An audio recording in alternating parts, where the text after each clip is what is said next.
My dear friends and students, how are you. ये है vowels के साउंड्स का पार्ट 2। पार्ट 1 में हमने देखा था सारे अल्फ़ाबेट्स के साउंड्स और साथ ही वोवेल्स के एक से ज़्यादा तरीके के साउंड्स। तो वोवेल्स में ए ई आई को हम ऑलरेडी कवर कर चुके हैं। आज ओ एंड यू को पढ़ते हैं और एंड तक बने रहना, क्योंकि एंड में है आपके लिए एक अच्छी टिप। ये टिप उन लोगों के लिए है खासकर जो लोग इंग्लिश को बिल्कुल शुरू से शुरू करने वाले हैं। तो चलिए शुरू करते हैं। बात करते हैं ओ की। 4th लेटर है वोवेल्स का। ओ के उच्चारण में ओ, ओ, अ, उ, ऊ और व का यूज़ किया जाता है। ओके, पहले आ जाते हैं हम ओ के उच्चारण वाले शब्दों में। ओ को जहाँ पे ओ करके पढ़ा जाता है। Orange, octopus, organ, orphan, on, got, hot, pot, got, fond, bond, pond, font, rob, hop, top, mop. तो यहाँ पे सबको ओ करके पढ़ा जा रहा है। जहाँ पे भी ओ फर्स्ट में हो, हमें वहाँ पे मोस्टली ओ करके ही देखने को मिलता है। ओके, जहाँ पे छोटे छोटे शब्द हैं जैसे कि ऑन हो गया, गॉट हो गया, हॉट, पॉट, गॉट, ये 3 लेटर वर्ड्स होते हैं या 2 लेटर वर्ड्स होते हैं। यहाँ पे भी हमें ओ को ओ करके पढ़ना होता है। Font, bond, pond, font, 4 words जिसमें ओ एन का फॉर्मेट देखने को मिल रहा है। वहाँ पे भी आपको ओ को ओ करके पढ़ना होता है। रॉब, हॉप, टॉप, मॉप, यहाँ पे भी छोटे छोटे वर्ड्स हैं, ये 3 लेटर वर्ड्स हैं। इन पे भी आपको ओ बीच में दिखने को मिल रहा है, फिर भी आपको इसमें ओ को ओ करके ही पढ़ना है। ओके, ओ को ओ के ही तरीके से कैसे पढ़ना है। Hope, rope, lonely, mode, road, load, show, throw, bow, low, no, no, hello, bold, hold, told, only and old. Okay, hope, rope, HOROLOMOROLO,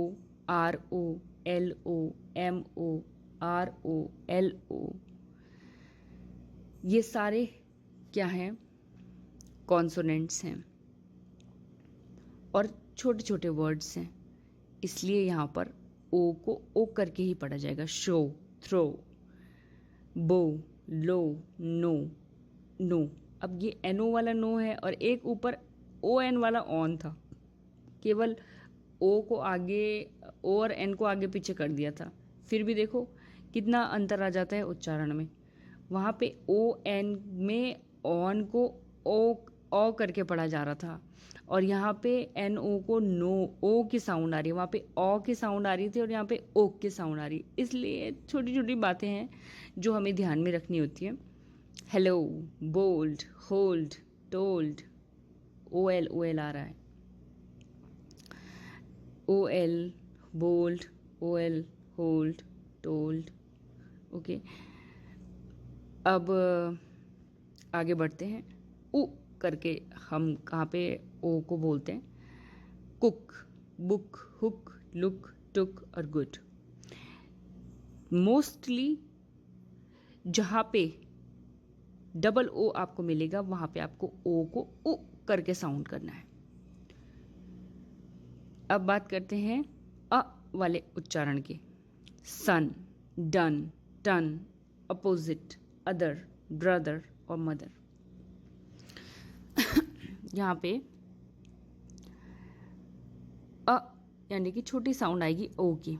sun, done, ton, opposite, other. Okay, अब देखो यहाँ पे भी थोड़ी कन्फ्यूजन है कि हमने ऊपर बोला था कि जहाँ पे ओ फर्स्ट में आएगा वहाँ पे आपको ओ को ओ करके साउंड करना है, बट ऐसा नहीं होता। कहीं कहीं पे वर्ड्स का डिफरेंस आ जाता है। सन, डन, टन, ऐसा है ही नहीं इंग्लिश में कि ज़रूरी नहीं कि अब मैंने ओ से स्टार्ट किया है कोई वर्ड, वहाँ पे उसको अब हम ओ करके या एक ही साउंड हो उसकी। वर्ड्स वेरी करते हैं तो साउंड्स भी वेरी कर जाती हैं कई बार। ओके, हिंदी में हिंदी पढ़ना इजी होता है, क्योंकि अगर हिंदी में मैंने एक मात्रा है चूज़ की हुई कि हम मुझे यहाँ पे ए की मात्रा लगानी है या ओ की मात्रा या आई की मात्रा या ऊ की मात्रा लगानी है, तो हम उसको उसी तरीके से पढ़ेंगे। बट इंग्लिश में थोड़ी सी चीज़ें अलग हो जाती हैं, इसलिए इंग्लिश थोड़ा सा पढ़ने में थोड़ी कॉम्प्लिकेटेड हो सकती है। अब ऊ के उच्चारण की बात करते हैं तो लूप, शूट, ब्रूम। अब यहाँ पे भी ऊ आ रहा है, मतलब डबल ओ करके आ रहा है, पर हम यहाँ पे लुप, शुट इस तरीके से नहीं पढ़ेंगे। लूप, यहाँ पे LOOP, SHOOT, broom, groom, room, pool, cool, tool, wool इस तरीके से पढ़ेंगे। कुल, टुल, वुल करके नहीं पढ़ेंगे, थोड़ा सा लंबा खींच के ही पढ़ना है यहाँ पर। ओके, अब आगे आते हैं कि वो जहाँ पे ओ को वर्क करके पढ़ा जाता है, वन, वंस। अब एक बात है कि ऊपर लिखा है ओनली, वहाँ पे हमने ओ की मात्रा करके पढ़ा उसको। ओके, वर्ड है यहाँ पे ओनली, तो हमने यहाँ पे वनली नहीं पढ़ेंगे उसको, हम यहाँ पे उसको ओनली ही पढ़ेंगे। यही अंतर होता है इंग्लिश के वर्ड्स में, जहाँ पे हमें अलग अलग जगह पे अलग अलग तरीके से प्रोनाउंस करना होता है। यहाँ पे हम वन, व जो साउंड है वो वन और वंस में आएगी। मुझे इसके अलावा कोई और वर्ड ध्यान में नहीं आया। अगर आपको ध्यान में आता है तो कमेंट बॉक्स में ज़रूर बताना। यू लास्ट वर्ड है वोवेल्स का। इसके जो साउंड्स हैं वो क्या हैं? अ, उ, ऊ, आ, ई और यू का यूज़ होता है यहाँ पर। अब यू के जो अ वाला उच्चारण है उसको देखते हैं। अंकल, अम्ब्रेला, अर्जेंट, कट, हट, रन, बन, शट, बट। इसमें यू को अ करके पढ़ा जा रहा है, और यू की अ वाली जो साउंड है ये इसकी बेसिक साउंड है, इसलिए ऑलमोस्ट बहुत सारे शब्द हैं ऐसे जहाँ पे यू को अ करके पढ़ा जाएगा, जैसे कि अंकल, अम्ब्रेला, अर्जेंट, कट, हट, रन, बन, शट, बट। ओके, यू का जो उ वाले शब्द का उच्चारण है, वो जो छोटे छोटे शब्द होते हैं मोस्टली, वहाँ पे आपको यू का उ वाला उच्चारण आपको देखने को मिलेगा, जैसे कि पुट, पुल, बुल। अगर कोई और वर्ड आपके ध्यान में आ रहा हो तो प्लीज़ कमेंट बॉक्स में लिखें। अब बड़ा ऊ के उच्चारण वाले शब्द देखते हैं। एक ही शब्द मेरे को ध्यान में आया, वो था जून। ओके, और कोई शब्द आता है आपके ध्यान में तो लिखें। अच्छा, छोटे ऊ में जुलाई भी बोल सकते हैं हम, जुलाई। ठीक है, यहाँ पे जून में तो जू को बड़ा करके बोला जा रहा है, JU यानी जून, और जुलाई में JULY, जुलाई। ओके, अब है आते यू के आ, जिसमें हम बड़ा आ करके उसको प्रोनाउंस करते हैं, वो है गाय एंड बाय। इसमें UY आ रहा है, तो आ का इसमें साउंड आ रहा है, इसमें बड़े आ का थोड़ा खींच के आ को बोला जा रहा है। अब जो इसका फाइनल उच्चारण है वो है ई। ई के उच्चारण में बिजी, बिजी एक ही वर्ड आया मेरे ध्यान में, और जो लास्ट है, सॉरी फाइनल, ये था यू। यू को यू ही करके कैसे कहाँ पे बोलेंगे? Use, fuse, future, mute, salute, cute, confuse, reduce, reuse, utilize, huge and tuition. इस तरीके से हमें यहाँ पे यू का यूज़ करना है। अब थर्ड वर्ड आप देख लो, फ्यूचर है जो, उसमें 2 बार यू आ रहा है, FUTURE।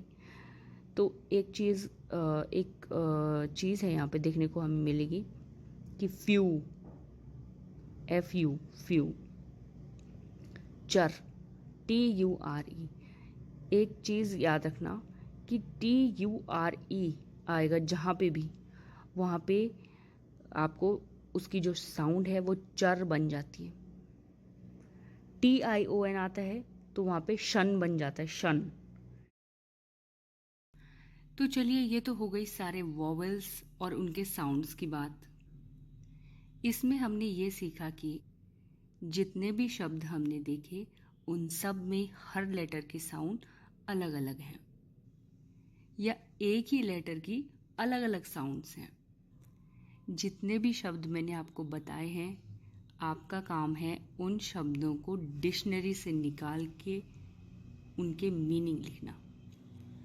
और अगर आपको डिक्शनरी चेक करनी नहीं आती तो मैं एक अलग सी वीडियो बनाऊंगी जिसमें ये सारे वर्ड्स होंगे और इनके मीनिंग के साथ होंगे।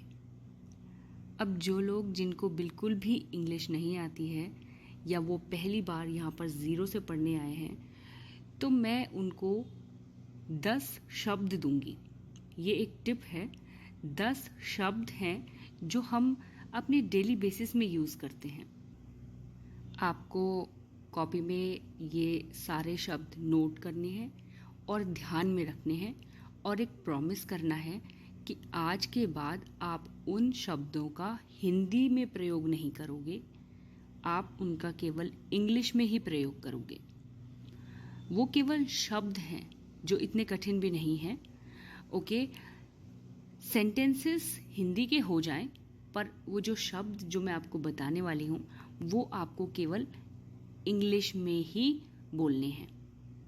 यहीं से आप इंग्लिश बोलने के लिए एक स्टेप आगे चले जाओगे और यही आपकी ज़ीरो से शुरुआत हो जाएगी।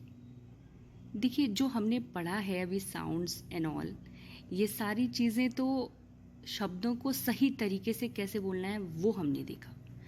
अब जो शब्द मैं आपको बताऊंगी वो शब्द आपको सही तरीके से बोलना है, और रोज़मर्रा की ज़िंदगी में जो आप काम कर रहे हैं उनमें आपको इन शब्दों का प्रयोग करना ही करना है। चाहे सेंटेंस आपका हिंदी में हो जाए, पर ये जो वर्ड्स हैं आपको इंग्लिश में ही बोलने हैं। तो चलते हैं पहले वर्ड की तरफ। तो ये है आपका पहला शब्द। पिक्चर में आपको क्या दिख रहे हैं? इनको आपको जूते नहीं कहना है, इनको आपको सिर्फ और सिर्फ अब शूज़ ही कहना है। अगर आप कभी अपने जूते ढूंढ रहे हों, या आपको अपने जूते पहनने हों, या आपको अपने नए जूते लाने हों, तो कभी भी जूतों का प्रयोग न करें। उसमें इंग्लिश के कुछ सेंटेंसेस हैं जो मैं आपको बता रही हूँ। बाकी कहीं पे भी अगर आपको जूते से रिलेटेड कोई भी बात करनी होगी तो आप शूज़ का यूज़ करेंगे उसमें, इंग्लिश में। कुछ सेंटेंसेस ऐसे, मेरे शूज़ कहाँ हैं? मेरे शूज़ मुझे मिल नहीं रहे हैं।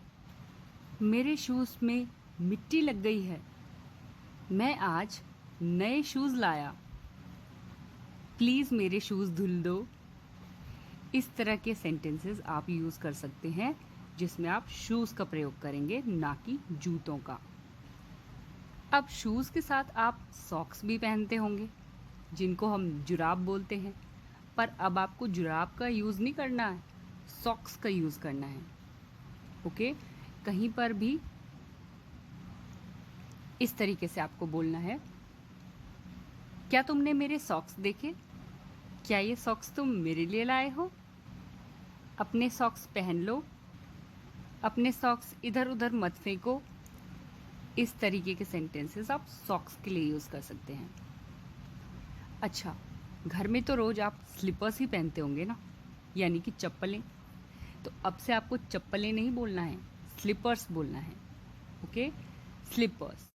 ओके, अब आप नहाने तो जाते ही होंगे, तो उसके लिए आप क्या लेके जाते हैं?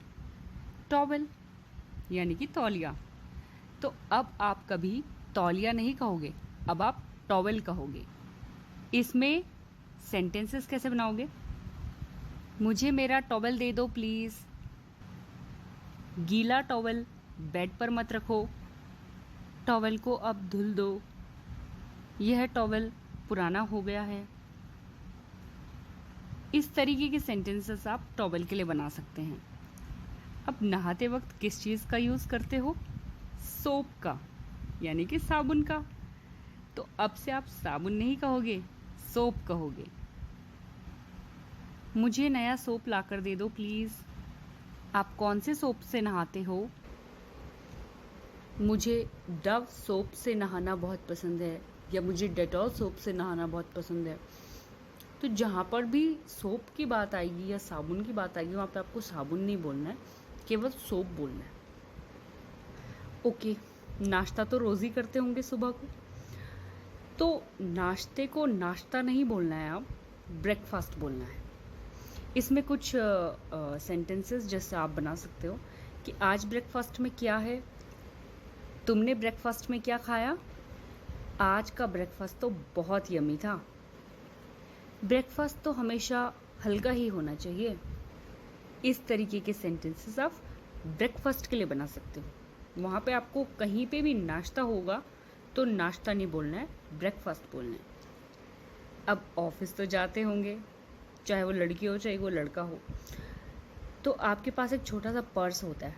अब कई पर्स भी बोलते हैं, कई वॉलेट भी बोलते हैं, बट उसका जो करेक्ट वर्ड मुझे लगता है वो है वॉलेट।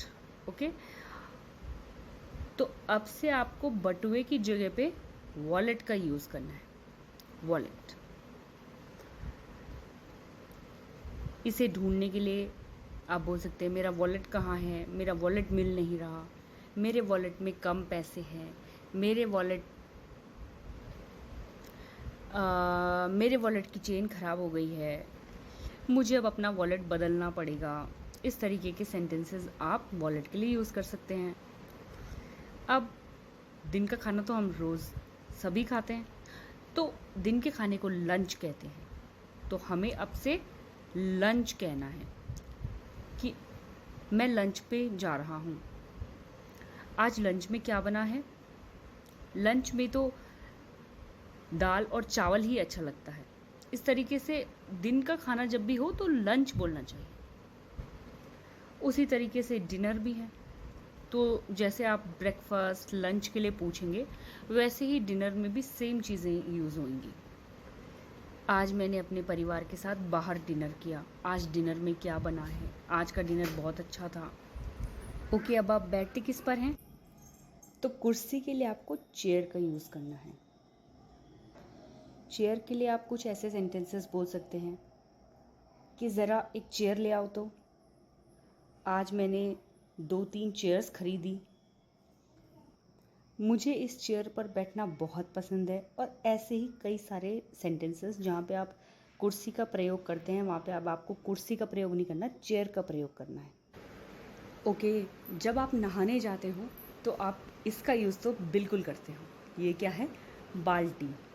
तो बाल्टी को अब से आपने बकेट बोलना है, बाल्टी नहीं बोलना है।